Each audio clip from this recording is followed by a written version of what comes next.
Okay. సరే. TDP మీద అభిప్రాయం. జగన్మోహన్ రెడ్డి గారి మీద మీకున్న అభిప్రాయం ఏంటి?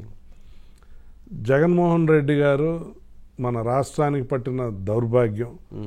నేను ప్రతిపక్షంలో ఉన్నానని, ప్రతిపక్ష పార్టీలో ఉన్నానని నేను విమర్శించట్లేదండి. వాస్తవాలు అందరి కళ్ళ ముందు పార్టీలో ఉన్నారు కాబట్టి అటువంటి విమర్శలు ఉంటాయి. అంటే కాదండి, కాదు. నేను ఒక పౌరుడిగా, ఓకే, నేను ఆంధ్ర రాష్ట్ర పౌరుడిగానే నేను మాట్లాడుతూ ఉన్నాను. ఒక్క ఛాన్స్ అని ఆయన అధికారంలోకి వచ్చారు. ఒక్క ఛాన్స్ ఇద్దాము అని ఇచ్చిన పాపానికి ఈ రాష్ట్రాన్ని ఒక తరం కాదు అనేక తరాలు వెనక్కి తీసుకెళ్ళిపోయాడు. రాష్ట్రం తీవ్ర ఆర్థిక సంక్షోభంలో ఉంది. 10 లక్షల పైన అప్పులు చేశాడు. ఎటు చూసినా కూడా ఓ పక్క అప్పులు విపరీతంగా పెరిగిపోయినాయి, పన్నులు విపరీతంగా వేస్తూ ఉన్నాడు. కనిపించిన వాటన్నిటి మీద పన్నులు, చివరికి ఎప్పుడు విధంగా చెత్త మీద కూడా పన్ను వేసిన చెత్త ప్రభుత్వం ఈ రోజున అధికారంలో ఉంది. ధరలు విపరీతంగా పెరిగిపోతూ ఉన్నాయి. పెట్రోల్ ధరలు విపరీతంగా పెరుగుతాయి. నిత్యావసర సరుకుల ధరలు పెరిగిపోతూ ఉన్నాయి.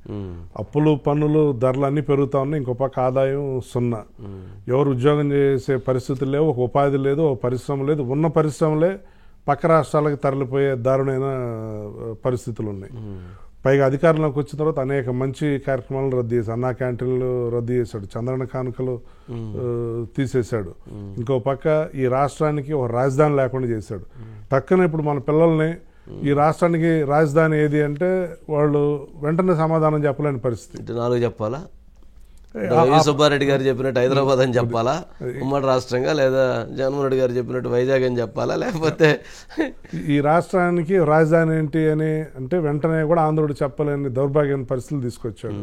అలానే మన రాష్ట్రానికి జీవనాడైన పోలవరాన్ని చంపేశాడు.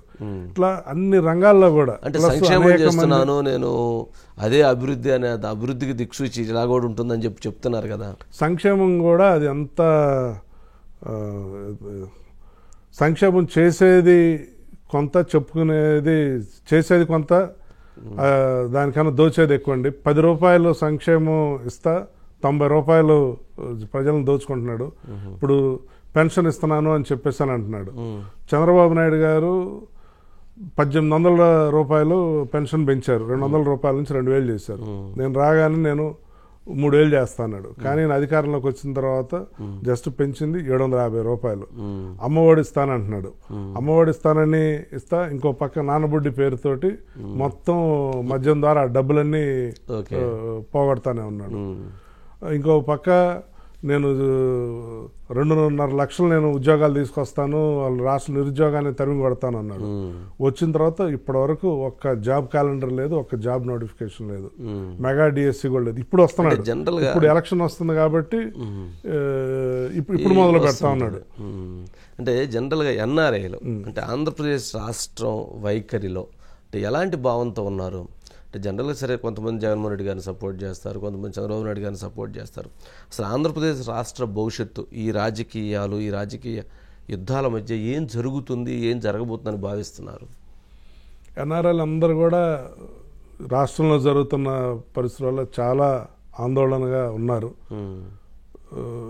మీరు చూస్తే అమెరికాలో లాస్ట్ 5 సంవత్సరాల్లో రియల్ ఎస్టేట్లో పెట్టుబడులు చాలా పెద్ద ఎత్తున పెరిగాయి. రియల్ ఎస్టేట్లో వివిధ వాటిలో మన తెలుగు వాళ్ళు, ఎందుకంటే ఇక్కడ రాష్ట్రంలో ఇక్కడ పెట్టుబడులు పెడితే వాళ్ళ సంపాదనకి వాళ్ళ కంపెనీలకి భరోసా ఉండదు. జగన్మోహన్ రెడ్డి ఆయన బంది మాగదులో వాటిని దోచుకెళ్తారు అన్న ఒక భయాందోళనలో ఎన్ఆర్ఐలు ఉంటాం. ఇక్కడ ఎవరు కూడా ఏం పెట్టుబడులు పెట్టట్లేదు, ఇక్కడ ఏం పరిశ్రమలు కూడా రావట్లేదు. అక్కడే చేస్తూ ఉన్నారు అమెరికాలోనే.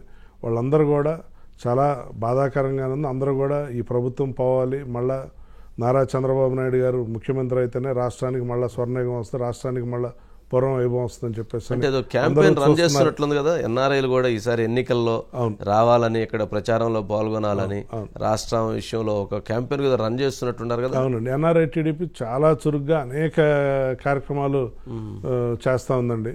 అక్కడి నుంచే ఇక్కడ అందరితోటి కూడా వాళ్ళ బంధువులు మిత్రులు అందరితోటి కూడా వాళ్ళని చైతన్యపరచడం, అందరిని కూడా రేపు ఓటుకి సన్నద్ధం చేయటం, అలానే ఓటర్ వెరిఫికేషన్ పరంగా కూడా అక్కడి నుంచి కూడా వాళ్ళ ఓటు ఉందా లేదా చెక్ చేస్తా, అలానే వాళ్ళ ఇంట్లో వాళ్ళ ఓట్లు ఉన్నాయి కూడా వాళ్ళు చెక్ చేస్తా. ఇంకో పక్క సోషల్ మీడియాలో కూడా చాలా క్రియాశీలకంగా ఉంటూ